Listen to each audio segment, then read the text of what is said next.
Matthew, Mark, Luke, and John, who were they? Matthew who? Mark who? Luke who? And John who? What were their last names? When did they write?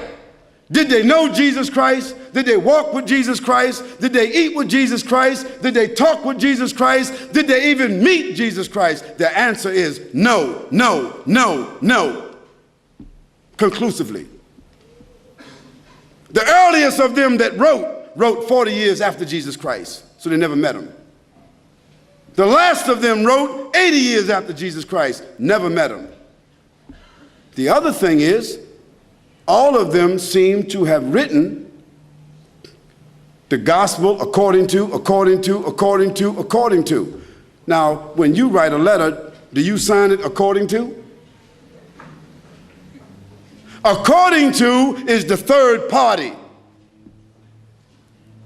If Joanne or Jackie or Bobby or Johnny told me something and I wrote it, I would say according to Joanne, Jackie, Bobby, or Ronnie, according to. But those four people would not write a letter and in front of it say Jackie according to Jackie and not even write her last name. Because if Jackie wrote me a check and only said Jackie, I couldn't cash it. And if I was a policeman and I stopped Jackie on the road and she had a license that only said Jackie, she's going to jail.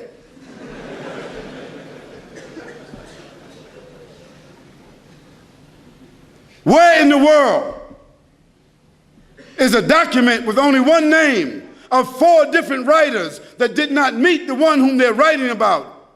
Where is that accepted in the whole world? Nowhere except in the Bible. And the church fathers and the church writers and the Christian historians, they all agree that perhaps those four writers themselves were only pen names. Because a writer would not write his first name according to. And there's a great amount of suspicion that the man called Paul, Saul of Tarsus, that because he wrote all the books from Acts all the way to the end of the New Testament, how many books is that? How many? 16, 15, 17, 19? All the books of Acts on, Colossians, Ephesians, Corinthians, Romans, Galatians, all of those books are written by whom?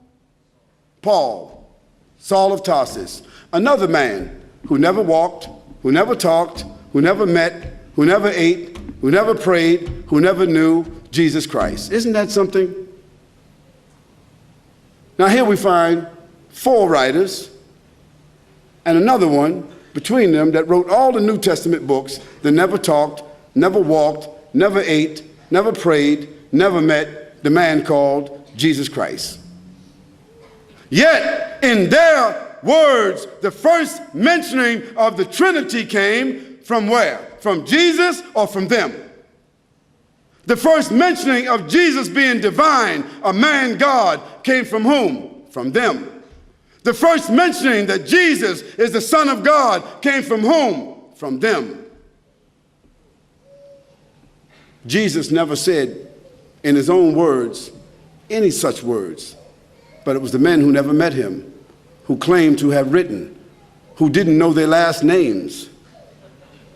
And Paul, by the way, before he had that vision on the road to Damascus that only he saw and only he heard, guess what his occupation was? Do you know? He was a bounty hunter, a hunter of Christians, hunting them down like animals, binding them and bringing them to where? To Rome so that they could be executed. Now, if Hitler, after killing thousands of Jews, said that on the road to Berlin, he had a vision that he was named an apostle to the Jews, and he wrote 20 books that all the Jews are supposed to follow, Do you think they would be following that book? I don't understand how people just don't read history. This is not what Khalid said, so don't get angry with me. This is your own scripture, your own Bible scholars, their own church fathers. All of them agree that Paul never met Jesus, that Matthew, Mark, Luke, and John never met Jesus. By the way, they were not disciples.